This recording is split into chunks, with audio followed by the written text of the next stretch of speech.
In tonight's news, a vicious circle of violence. Israeli soldiers shoot and wound hundreds of stone-throwing Palestinians. Apologizing for the past.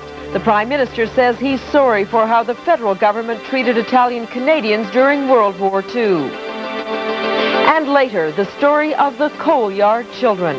They live almost like animals, wild animals. Kids as young as 9 gathering and selling coal. It's a story of survival.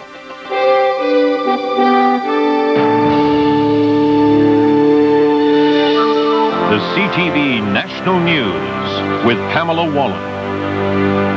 Good evening. It's been another day of bloodshed in the Gaza Strip. Dozens of Palestinians were injured by Israeli troops today when soldiers fired on rock-throwing mobs. The Intifada, the Palestinian uprising, has been reignited by a complicated chain of events. Events in Israel and the occupied territories, in Iraqi-occupied Kuwait, and at the United Nations. This report from Martin Himmel begins with the violence in the Gaza Strip. It was the second bloody day in a row in Gaza. Palestinians rushed off their wounded to hospitals.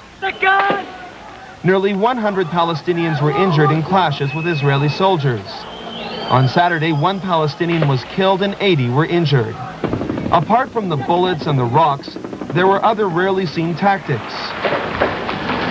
Israeli helicopters showered rocks on protesters, and the demonstrators threw them back. What sparked this latest round of clashes was the death of a Palestinian from Gaza in an Israeli prison.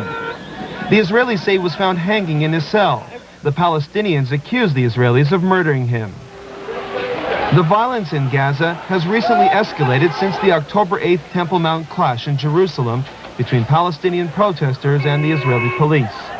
Approximately 20 Palestinians were killed in that confrontation. The upsurge in violence and the Israeli refusal to accept a United Nations commission to investigate the Temple Mount clash has prompted the UN Secretary General to open up another diplomatic front. Last week, he recommended that an international initiative provide protection for Palestinians. The Palestinians welcome that proposal. We believe that it is a good step to be implemented. It came so late, but to came late better than not to come at all. But in its regular Sunday cabinet meeting, the Israeli government rejected the Secretary General's latest proposal, characterizing it as one-sided and pointing out it does not call on Palestinians to stop violent protests. To put it mildly, we think that this is a biased, prejudiced, and unfair recommendation. The Israelis are concerned the ongoing conflict with the United Nations could lead to demands for sanctions against Israel. The Israelis say that will be playing right into the hands of Saddam Hussein, who demands a solution to the Palestinian problem as a precondition to a solution to the Gulf crisis.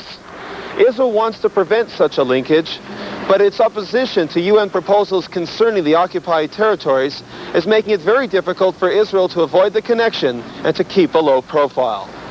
Martin Himmel, CTV News, Jerusalem. Iraq told the rest of the world today to forget that there was ever a country called Kuwait. The Iraqi information minister told foreign correspondents to think of Kuwait as an Iraqi province. He ruled out even the possibility of a partial withdrawal and said Iraq is prepared to go to war.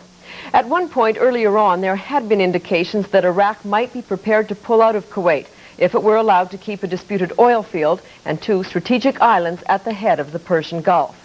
Iraq's strong statement on Kuwait came just hours after President Saddam Hussein met with former Japanese Prime Minister Yoshihiro Nakasone.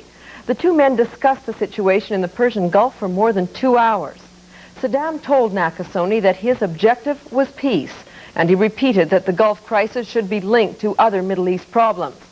The meeting produced no guarantees that the 300 Japanese hostages held in Iraq and Kuwait would be let go.